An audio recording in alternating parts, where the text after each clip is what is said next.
আল্লাহ আলা কুল্লি হাল সাব্বিহ ইসমা রাব্বিকাল আলা। প্রত্যেকটা ধাপ বা প্রত্যেকটা কদমে এই দুনিয়ায় এক একটি পরীক্ষায় আছি আমরা সবাই।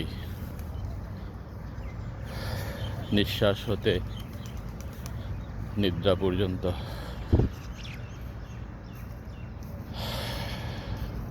তবে আল্লাহ তাআলা আমাদের যেন প্রতিটা কদমে রহমত এবং বরকত নিয়ে আসে ইনশাআল্লাহ।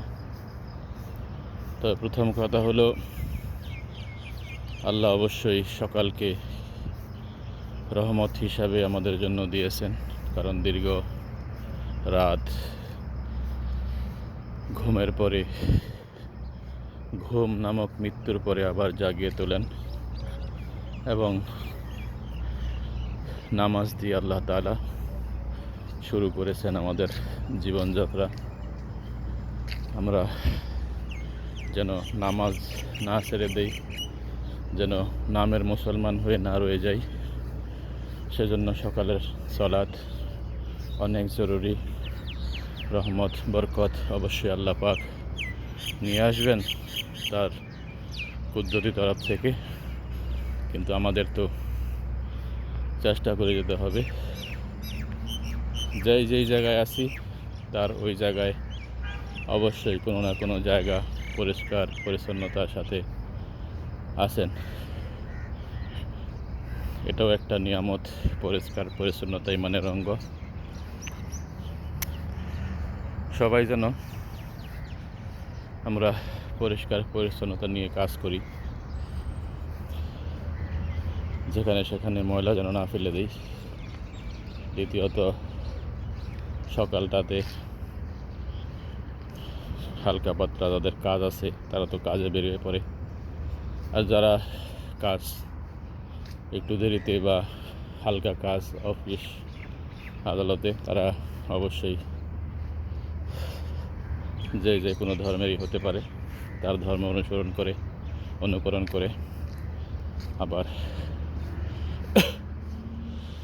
কর্মজীবনে নেমে যাব ইনশাআল্লাহ।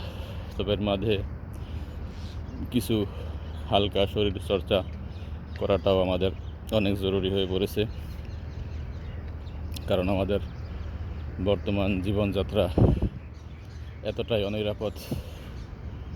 প্রধানত খাদ্য, তারপর বাসস্থান। খাদ্য খেতে হবে অবশ্যই, তবে একটা সীমিত সময়, সকাল দুপুর ওই হিসাবে খানা খেতে হবে, এবং রাত্রের খাবারটা যেন আমরা একটু তাড়াতাড়ি খেয়ে ফেলি। Sorry for that. কারণ রাত্রের খাবারটা যত তাড়াতাড়ি খাওয়া যায় তত তাড়াতাড়ি হজম হয়ে যায় এবং আমাদের ঘুম ভালো হবে এবং অনেকটাই স্বাস্থ্য সচেতনতার সাথে থাকা যাবে ইনশাআল্লাহ। বাকি সব কথাই তো আমরা অনেক সময় সোশ্যাল মিডিয়ায় এখন শুনি, ধাক্কা দিয়ে চলে যাই।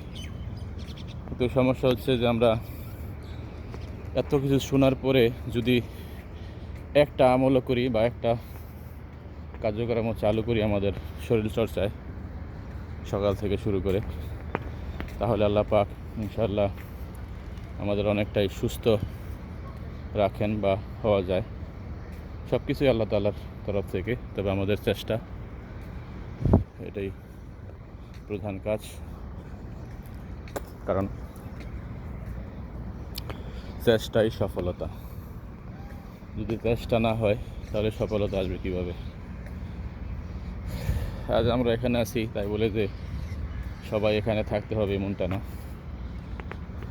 জায়গা, অবস্থান সবারই কাছাকাছি কোনো ভালো জায়গা আছে বা রোডঘাট মাঠ আছে, মাঠ করে যেখানে আছেন সেখান থেকেই শুরু করবেন যে না, আমার একটা সুন্দর পরিবেশ গড়া লাগবে। সুন্দর পরিবেশ গড়তে হলে ঘর থেকে শুরু করে সমাজ, দেশ, সরকার সবাই মিলে করতে হয়।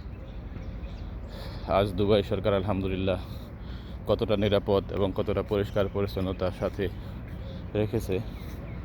তো এমন সব সরকারই চাইলে পারে অঞ্চলে এভাবে সুন্দর পরিস্থিতি গড়ে তুলতে। সবারই হস্তক্ষেপ প্রয়োজন। যাই হোক, আপনারা আশা করি অবশ্যই জ্ঞানী মানুষ। নতুন করে আমি আবার জ্ঞান দিতে পারবো না কাউকে, কারণ আমি একজন সামান্য মানুষ। তবে আমার জীবনের কিছু কিছু কার্যক্রম হয়তো আপনাদের কাছে বা এই সোশ্যাল জগতে তুলে ধরার চেষ্টা করি। কীভাবে সুস্থ থাকা যায়, চেষ্টা তো করতে হবে, চেষ্টা না করলে তো হবে না। এটা আমাদের দৈনন্দিন জীবনের একটা রুটিন। পাখি বের হয়ে পড়েছে সকালবেলা আল্লাহ তাআলা নামে, এমন আমাদের সকলকেই কিছু একটা দিয়ে শুরু করতে হবে ইনশাআল্লাহ। তো সবাই চেষ্টা করবেন, বিশেষ করে খাদ্যাভ্যাসটা পরিবর্তন এবং লাইফস্টাইল,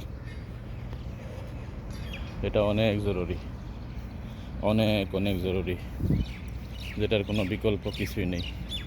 ঔষধ সেটা পরের কাজ, আগে নিজের থেকে তরফ থেকে চেষ্টা করলে যদি সুস্থ থাকা যায় তাহলে ঔষধের পরিমাণ অনেক কম হয়ে যাবে। এবং ঔষধ তো ঔষধই, ঔষধ লম্বা ডোজ খেলে মানুষ ভালো হয়, কিন্তু এক সাইড ভালো হলে আরেক সাইড আরেক দিকটা খারাপ হয়ে থাকে, কারণ প্রত্যেকটা ওষুধের একটি পার্শ্ব প্রতিক্রিয়া আছে। জাযাকাল্লাহ খাইর, বারাকাল্লাহ ফিক। আমি আবার এডিটে তো করে ট্রাই করি না, যেটা বাস্তব সেটা নিয়ে কথা বলি বা বলতে চেষ্টা করি, তুলে ধরার চেষ্টা করি। আলহামদুলিল্লাহ আলা কুল্লি হাল। ইয়া রাব্বি করিম, আমাদের সকলকে সুস্থতা দান করেন, আপনার রহমত বরকত দান করেন। ইয়া আল্লাহ, যার যেটা প্রয়োজন আল্লাহ তাআলা সেটা আপনি দিয়ে তাদেরকে খুশি করেন, যদি সেটা তার জন্য কল্যাণকর হয়। বারাকাল্লাহ ফিক, জাযাকাল্লাহ খাইর, হায়াকুমুল্লাহ, আল্লাহ হাফেজ।